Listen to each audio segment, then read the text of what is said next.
Galileo, forced to deny the truth. An old man, sick and nearly blind, was made to kneel on a stone floor and swear that the one thing he knew to be true was a lie. He was right. It would take the world 359 years to admit it. 1633, Rome. Galileo Galilei is the most famous scientist in Europe. Through his own telescope, he has seen the proof with his own eyes. The Earth is not the center of everything. It moves around the sun, and the Church has already warned him.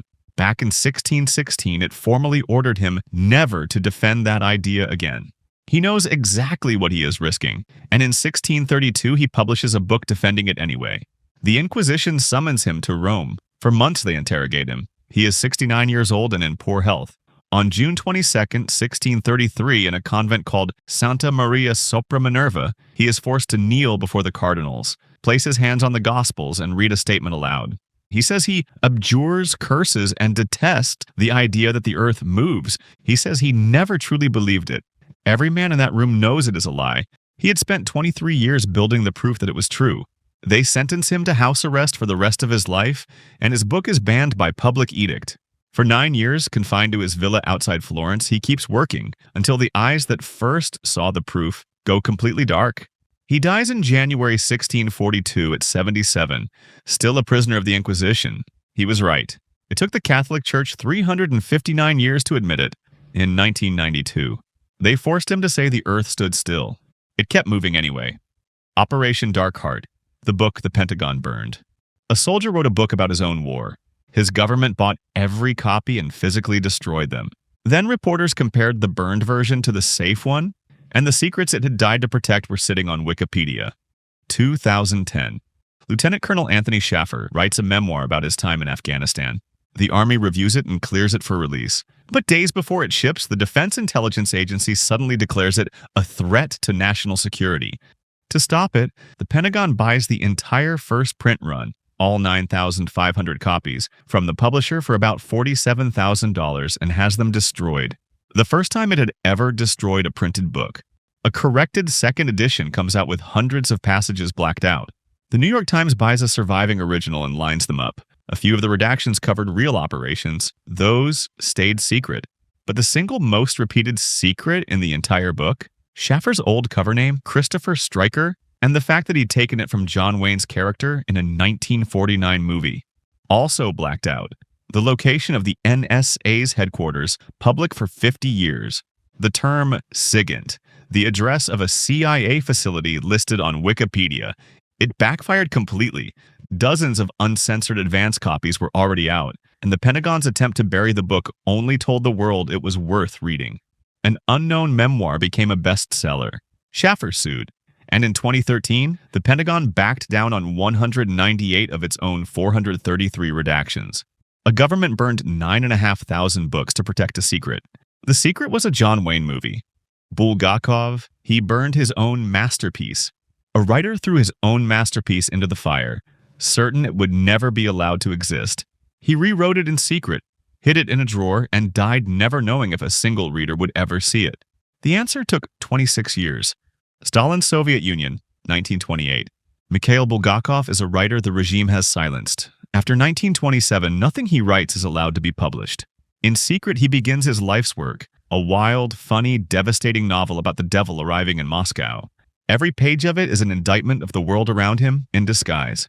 In 1930, in despair, he burns the manuscript with his own hands. The next year, he starts again from memory. Out of that fire comes the novel's most famous line, "Manuscripts don't burn." He even writes to Stalin himself, begging to be allowed to leave the country. He is refused. He keeps working on the book for 12 years, through illness, in a country where it cannot exist. In his final weeks too sick to write, he dictates the last changes to his wife from his deathbed. Then the novel goes into a drawer. He dies on March 10th, 1940, leaving his wife one instruction: publish it, if it ever becomes possible. In Stalin's Russia, there is no reason to believe it ever will. The manuscript sits in that drawer for 26 years. In 1966, long after Stalin's death, a censored version finally appears in a Moscow magazine and hits the Soviet literary world like a thunderclap. Today, The Master and Margarita is ranked among the greatest novels of the 20th century. He had already written the answer inside the book itself. Manuscripts don't burn. The insider, the man whose truth the news refused to air. A man lost his job, his marriage, and his safety to expose how an entire industry had lied for decades. He told it all to the most famous news program in America, and the network refused to air it.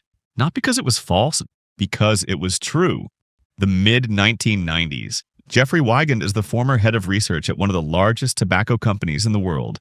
From the inside, he has learned the thing the industry has denied under oath, that cigarettes are deliberately engineered to keep people addicted. When he won't stay quiet, he's fired and locked under a gag order. And he says threatened. He sits down with 60 Minutes anyway and tells Mike Wallace plainly, "We're in a nicotine delivery business." But the interview never airs, at least not when it's supposed to. CBS's own executives quash it. The legal department fears the tobacco company will sue the network for billions. America's toughest news show is ordered by its own bosses to sit on its biggest story. Meanwhile, the company hires investigators to build a 500-page dossier on Wigand's private life, to destroy the man before anyone can believe him. He is standing completely alone, discredited, watched, his family afraid. It nearly works. The truth survives only because it leaks. A newspaper publishes his sworn deposition, and with the secret already loose, 60 Minutes finally airs the full interview on February 4th, 1996. Wigand's testimony helps drive the tobacco industry toward a settlement worth hundreds of billions of dollars. The network spiked the story to dodge a lawsuit. The story was true, it came out regardless, and Hollywood turned the cover-up itself into an Oscar-nominated film. Pasternak, destroyed for a love story. A poet wrote a love story. For it, his country tried to erase him and forced him to turn down the greatest honor a writer can receive. The Soviet Union, the 1950s. Boris Pasternak spends years secretly writing a novel, Dr. Zhivago, an epic love story that quietly refuses to worship the Russian Revolution. The state refuses to print it, so the manuscript is smuggled out of Russia piece by piece. For a Soviet writer, even handing a book to a Western publisher is forbidden. But in November 1957, it's published in Milan anyway, while both Moscow and Italy's own Communist Party try to block the presses. They fail. The book becomes a worldwide sensation. On October 23, 1958, Pasternak is awarded the Nobel Prize for Literature. It should be the triumph of his life. Instead, the Soviet authorities force him to refuse it. He is expelled from the Writers' Union, which ends his career, denounced as a traitor, and buried under a national campaign of abuse. And when they threaten to throw him out of the country, he does something heartbreaking. He begs to be allowed to stay. The man they are destroying pleads for the right to remain among them. Then his enemy's enemy steps in. Decades later, declassified documents reveal that the CIA secretly printed pocket-sized copies of the banned book in Russian, small enough to hide, and quietly handed them to Soviet citizens at a 1958 World's Fair. The one book the Kremlin had hidden from its own people was being slipped right back to them. The book conquered the world. The man did not survive it. Broken and disgraced, Pasternak died less than 2 years later in 1960. His own country wouldn't allow the novel to be printed there until 1987, nearly 30 years after his death. They could silence the man. They could not silence the book. Bananas.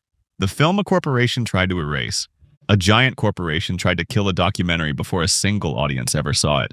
It backfired so badly that a burger chain in Sweden helped force the company to surrender and pay the man it tried to silence. 2009. Swedish director Fredrik Gertten finishes a documentary following a lawsuit brought by Nicaraguan plantation workers against the fruit giant Dole.